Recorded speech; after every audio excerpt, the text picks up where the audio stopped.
महासंग्राम हुआ शुरू। प्रत्याशी कर रहे घर घर प्रचार। प्रत्याशियों से होगी सीधी बात। कौन जीतेगा कौन हारेगा चुनाव? पुराने नारे और वादों से क्या चुनावी नैया होगी पार? रोजाना देखिए अग्र भारत न्यूज के साथ। अग्र भारत न्यूज के चुनावी महासंग्राम में आपका हार्दिक स्वागत है।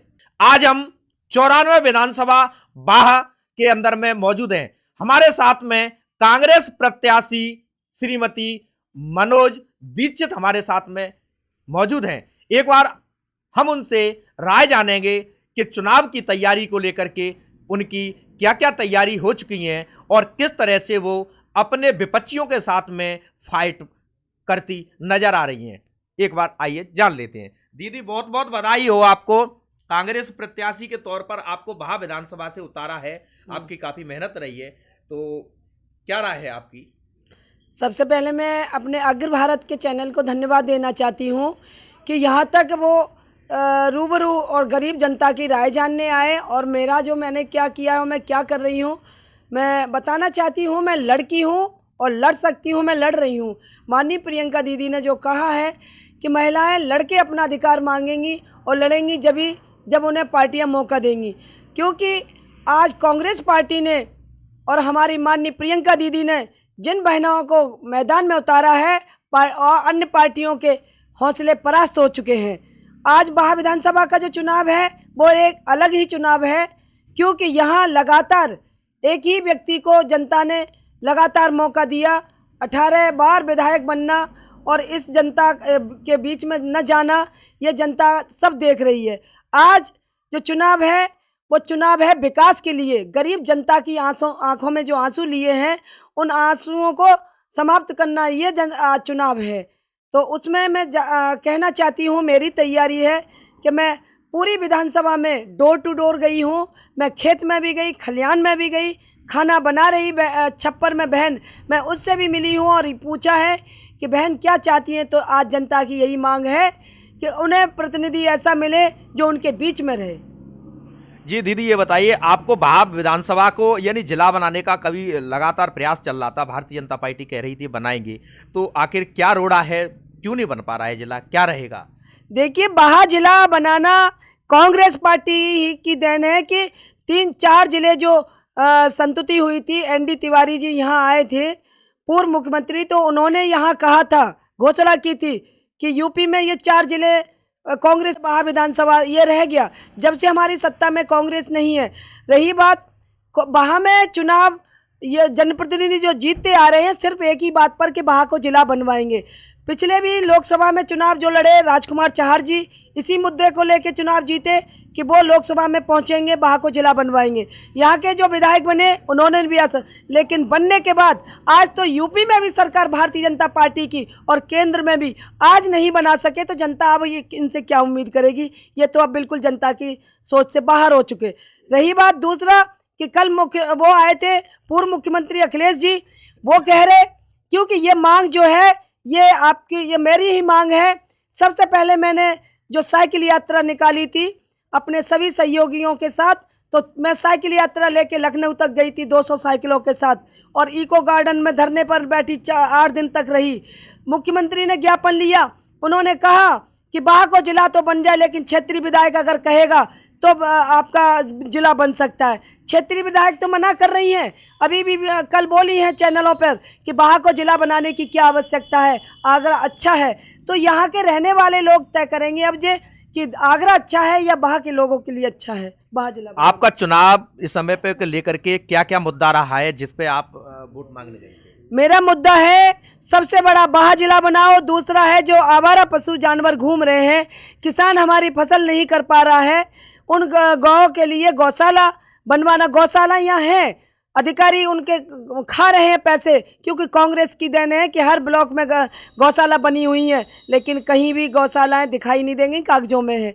तीसरा है मेरा महिला सुरक्षा।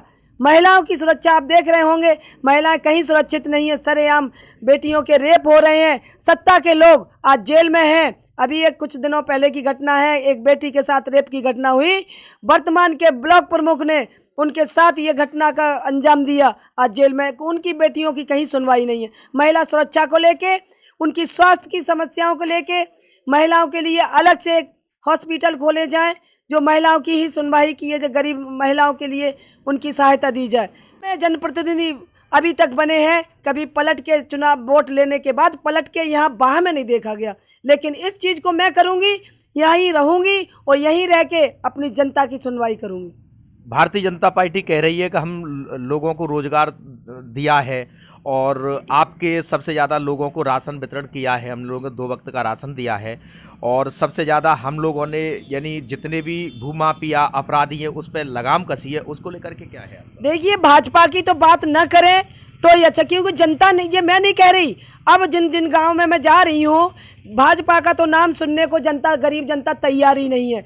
भाजपा ने जो वादे किए थे कि मैं ये करूँगा, मोदी जी ने तो हर बात को झूठा ही कहा है। वो तो जुमलेबाज में साबित होगा, उनको तो प्रमाण पत्र मिल गया जनता का कि ये तो झूठा प्रधानमंत्री है, जुमलेबाज है।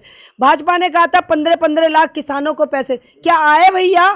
नहीं आए ना। तो जब 15 लाख नहीं आए, भाजपा ने कहा था कि गरीबों को आवास दिए जाएंगे, किसी को मिले? भाजपा ने कहा था सिलेंडर दिए जाएंगे, आज सिलेंडर घरों में, गरीब के घरों में खाली ढलक रहे हैं, उनके लिए इतना पैसा नहीं है कि वो भरा सके। कहाँ है वो झूठे वादे, कहाँ है वो उनके फ्री का सिलेंडर? आज ऐसे ही इन्होंने कहा था फ्री, इन्होंने अडानी अंबानी को जो पैसा दिया था, प्रचार करवाया था, जियो सिम फ्री दी थी, आज देखो 600 का रिचार्ज हो रहा है, कहाँ से गरीब 600 रुपये लाएगा? ऐसे ही आज राशन मुफ्त मिल रहा है। तो मैं कहना चाहती हूँ अपनी बाह की जनता से कि फ्री की बातों में मत आना। आज जो फ्री 1-2 महीने का दिया जा रहा है, अगर कहीं सत्ता चूक गई ये जनता, तो ये फ्री के दुगले तिगुनी चौगुनी राशि इनसे वसूली जाएगी, गरीबी से गरीब मर जाएगा। आपके विपक्ष में यानी समाजवादी पार्टी से मधुसूदन शर्मा जी हैं और भारतीय जनता पार्टी से रानी पच्चलका सिंह हैं, दोनों लोग यानी आपके विपक्ष में हैं, तो आपका कौन सी पार्टी से अपनी फाइट मारी? देखिए, जिनका आप नाम ले रहे हैं उनको जनता ने पहले भी मौका दिया है। एक को लगातार 18 साल से दे रहे हैं, 18 बार जनता नहीं झेले। और उदंदपुरा वाला जो कांड है, वहाँ जितने लोग हैं 500 घरों में आज मुकदमे चल रहे हैं, उनके लिए खाने को रोटी नहीं है, लेकिन इस सरकार विधायक के कारण आज मुकदमा तारीख करने आगरा जाना पड़ रहा है। तो ये जनता जानती है कि एक गांव पे अभी मुकदमे लगे थे, अगर ये महोदय फिर आ गए तो ये पार्टी तो आपको मालूम है कैसी पार्टी है, गुंडों की पार्टी है, मवालियों की पार्टी। जनता यहाँ चाहती है काम, यहाँ गुंडे मवाली धनाढ़ लोग नहीं चाहती है। गरीब जनता हो, गरीब विधायक बने और गरीब की मदद करे। आखिरी आपकी जनता से क्या अपील है, क्या चाहती हैं? मैं जनता से अपील करना चाहती हूँ कि मेरी भोली वाली जनता, गरीब जनता, आपके लिए आपका गरीब ही प्रत्याशी मनोज दीक्षित 94 बाह विधानसभा से मैं जिन मतदाताओं के पास पहुँच भी नहीं पाई हूँ, उनके लिए भी अपील कर रही हूँ कि आप लोग बाह जिला बनाव के लिए वोट करें और गरीब की सुनवाई के लिए बाह में रह के ही जो विधायक मदद करे वो उनके लिए वोट करें। और मैं विश्वास दिलाती हूँ अपनी जनता से कि 10 तारीख को अगर आप हाथ के पंजे पे सब लोग वोट दबाएं, और मैं विश्वास दिला रही हूँ कि आपके बीच में रह के तन मन धन तीनों से सेवा करने का काम करूँगी। जय हिंद, जय भारत।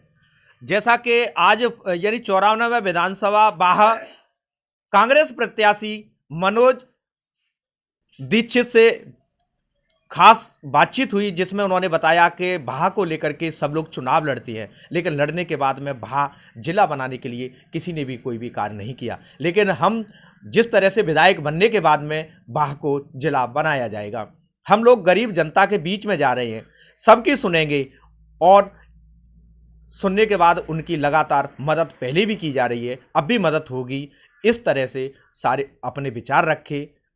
अग्र भारत न्यूज के लिए बाह से देवेंद्र सिंह कुशवाहा की रिपोर्ट।